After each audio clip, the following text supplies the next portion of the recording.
we're hoping that has put a little bit of a smile on your face, because people often lament all the bad news out there, saying that, you know, you can't open a newspaper or switch on the TV without hearing stories that kind of bring you down. Or turn on the internet. So we're trying to find some of that good news. We're bringing it to you right now. There's a website, actually, tonic.com, that's devoted to bringing you news that will, and I'm directly quoting here, turn that frown upside down. Yes, and this week they've been celebrating the 50 most inwardly beautiful people. Joining us from the site, it's Pankaj Shah. Thanks so much for your time. Appreciate it. Nice to see you. Good to see you too. Tell us a little bit more about the impetus for creating this list, and how did you whittle down to just 50? You know, I'm sure it was a hard exercise, but we have a great editorial staff, and the writer, Lisa, who worked on this story, put in a lot of time and effort to kind of make it a substantive list. But it's inner beauty as opposed to external beauty, as, for example, in People magazine's Most Beautiful. It is, right. So Tonic, we're really focused on bringing to the public the good stories that happen every single day.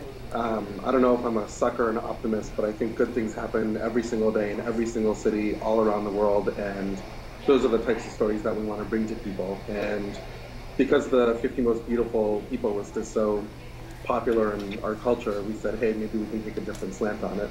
Well, I like that. If you call yourself a sucker or an optimist, that's a great way, I think, to go through life. So let's highlight some of the people that you have already celebrated and that you're honoring on your website. And let's start with an organization that's helpothers.org. And the goal of this group is to pass on random acts of kindness. Yeah, they're an amazing group of people. They're anonymous, so they never take credit or money or anything from anyone. They're a total volunteer-based organization. They have a great website and a lot of content and a really loyal following, and I read it every single day. Totally puts a smile on your face. And the thing we highlighted was the smile card. So when you commit a random act of kindness, you can drop this card off and say, hey, you've been tagged, now pass it on and do something good for someone else. And Pankaj, it seems like you have a broad range of people that you celebrated. Another honoree was somebody who gives shoes to kids. Yeah, Blake, he is one of the most amazing human beings I've ever met. A total inspiration, and has really been one of the folks that has kept me going through this journey. He was in South America and noticed that kids didn't have shoes, and it's a long, complicated story, but in the end he started this great brand. It's called Tom Shoes. Every time you buy a pair, they donate a pair to someone who needs them in Sub-Saharan Africa or South America. Oh, Tom Shoes, yeah, we've seen these. They're kind of a very soft shoe with a simple stitching design. So Blake was inspired by a trip. It's website. He's amazing. There's another person that was inspired, and this was a gentleman that I understand was a bit estranged from his family. He had just broken up with his fiance, and boy, was he in desperate need of a hug. And he was actually at an airport. He saw all these people hugging, and he was just dying for a hug.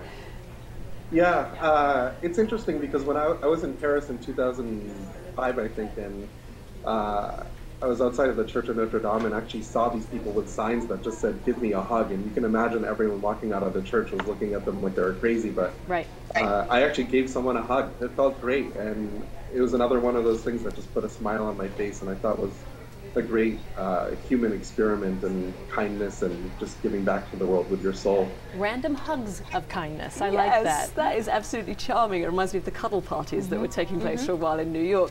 And also you've celebrated somebody who we've all heard about if we've watched or listened to or read the news at all in the past few months, Captain Sully Sullenberger. Yeah, I'm not sure what else I can say besides what's already been said. He's an amazing person.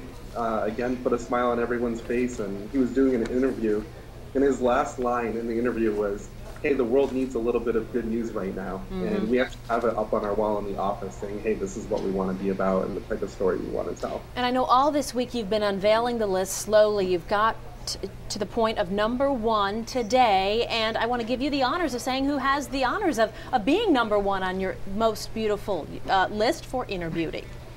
Susan Boyle, YouTube sensation. Oh. I don't know about you guys, but when I saw that video for the first time, I cried for probably half an hour. She is an unbelievable tale, and I hope she wins that thing. Okay, so we just have to ask you then, since you're focusing on inner beauty, and Susan Boyle had a little bit of a makeover, you know, they touched up her eyebrows, her hair, gave her slightly more fashionable clothes. Do you approve or do you disapprove? You know, I think she looked great the way she was before, so I understand why they do things for TV, but in the end, I think she's a beautiful soul and a great singer, and you know, it's kind of regrettable it took 47 years to get her story out, but I guess everything happens when it's meant to. Staying true to herself as well, an incredible talent. Thank you so much for highlighting just a few of the people from your list. Again, 50 of the most beautiful people, people that are celebrating their inner beauty. You can read more on your website. Again, it's tonic.com. You got it. Thank you. All right, Sean, thank you. Thanks so much. Thanks so much.